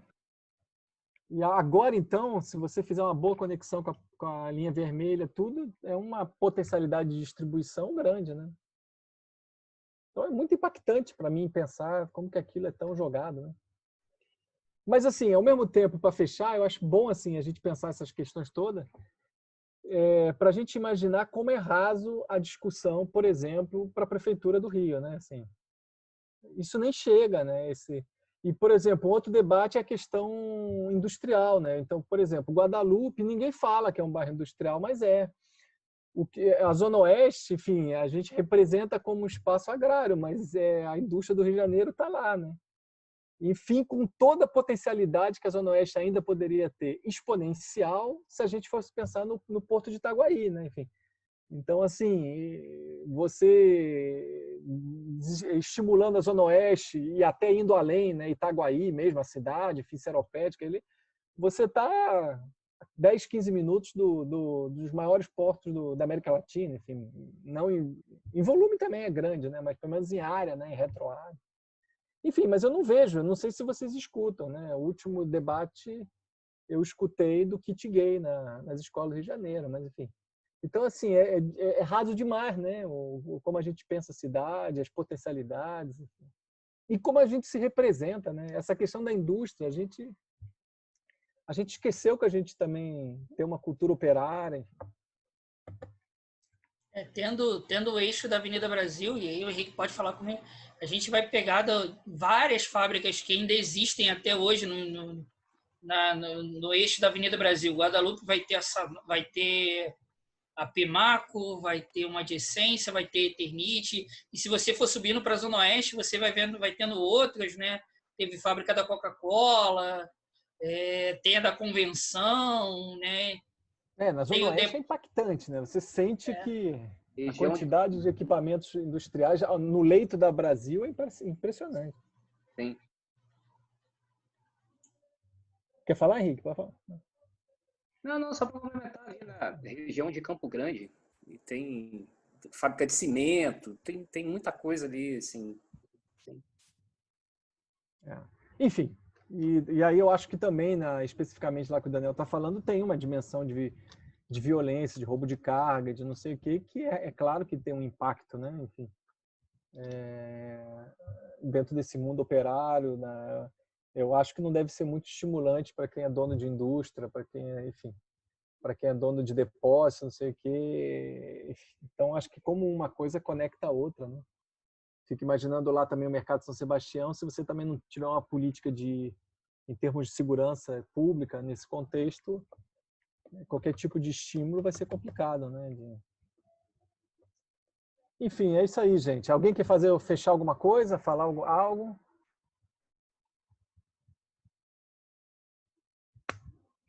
Hoje ninguém falou nada, né? Todo mundo calado aí. Impressionante. Tá todo mundo dormindo, todo mundo com quadradinho preto. Eu nem sei se estão aí já. Estão aí, né? Ninguém tá dormindo não, né? A Maíra tá, ó. Pelo menos a Maíra fez. Pelo menos uma acordada.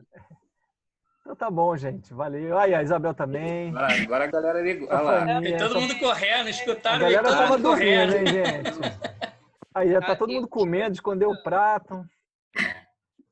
Se a gente falou bobagem, todo mundo escutou, então. Então, tô ferrado.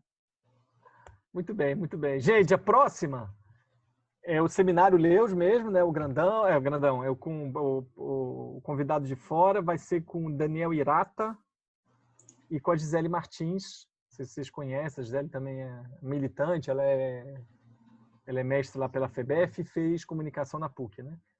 Enfim, ela é moradora da Maré.